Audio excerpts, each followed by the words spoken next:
Welcome to Conflict News 24. Some news stories for you. First one is from Russia-Ukraine conflict, where Russian forces have made some territorial gains in Donetsk. On three fronts, they are gradually advancing, though the pace is slow, but they're managing to make some small territorial gains. Secondly, East Congo, where Congolese opposition fighters, M23 fighters, are trying to.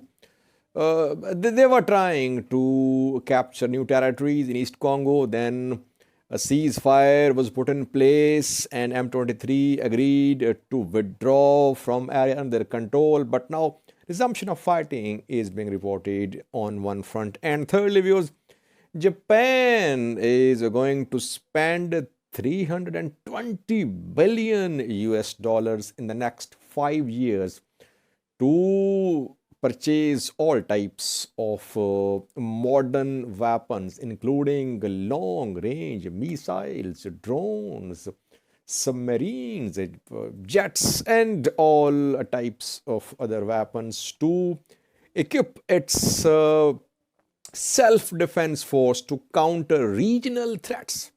US has its military presence in Japan. Which regional threats are being faced by Japan? Is US preparing Japan against North Korea and China? Firstly, viewers, Russia-Ukraine conflict, where Russian forces they have suffered massive territorial losses in the past 3 months.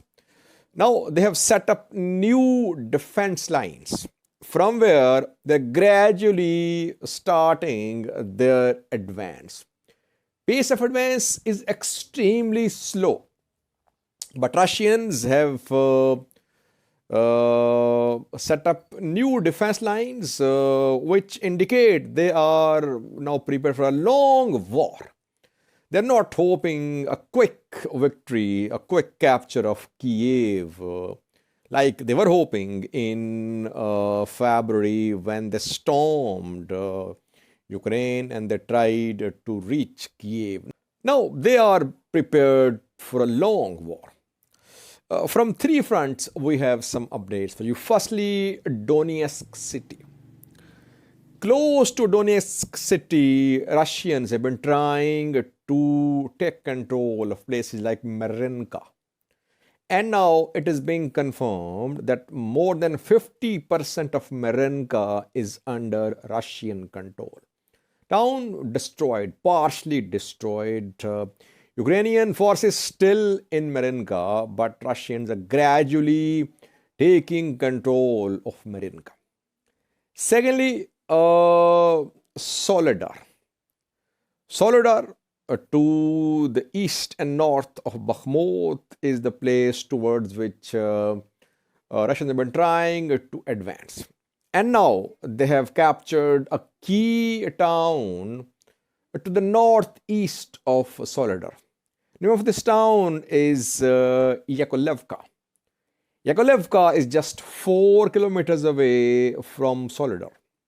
It means that now towards Soledar, Russian forces are moving from two directions, though Ukrainians are still there in Soledar, and they have the supply lines intact from western side and from northern side as well.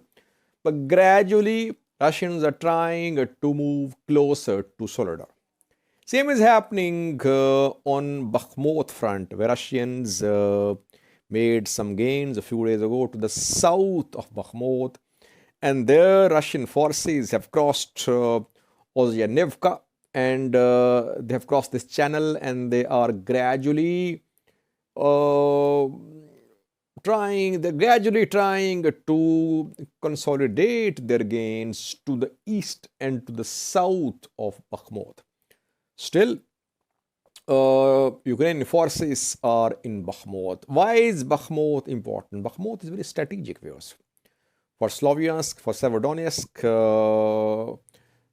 it is very strategic. If Ukrainian forces lose Bakhmut, they lose their supply lines to some other fronts as well. And Soledar could be in danger, and Severodonetsk and other places could be in danger too. That is why for months we have been seeing the Russians trying to control Bakhmut, but they could not enter Bakhmut.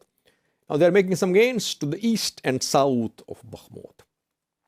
Secondly, viewers, East Congo conflict between M23 fighters and Congolese government. Allegedly, M23 fighters are backed by Rwandan government. We know that a few days ago, on the 25th of November, a ceasefire was put in place between M23 and FARDC, Congolese military, though violations of ceasefire are being reported. And resumption of fighting is being reported in Rutshuru. In Rutshuru, there is Beshusha group. And in Beshusha, there is a locality called Chumba. In Chumba, since this morning, since Saturday morning, fighting between M23 fighters and FARDC is being reported. A violation of ceasefire. Can this violation turn into large-scale escalation? That remains to be seen. Though M23 agreed to withdraw from areas under its control a few days ago, but so far, and some M23 units were seen withdrawing from places in Rutshuru towards Tichanzo and Bunagana. But still, Rutshuru, Kiwanja, Kibumba, there is presence of M23 fighters in these places. So withdrawal has started partially. So far, no large-scale withdrawal of M23 fighters in areas under their control. Meanwhile, Congolese military is claiming that some militias which are part of M23, they have entered Masisi and Nairagongo, and their Tutsis are being killed by these militia members. M23 are Tutsis, and M23 fighters say that Tutsis are being massacred by FDLR in Masisi and Nairagongo.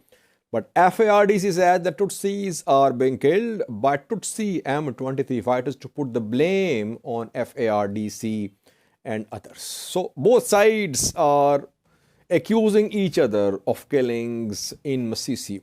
Are people being killed in Masisi and Nairagongo? Why are two sides accusing each other?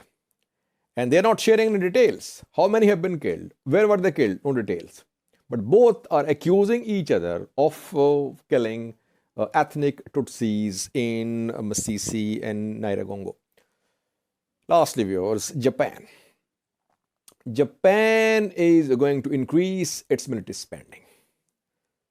320 billion US dollars will be spent by Japan in the next 5 years.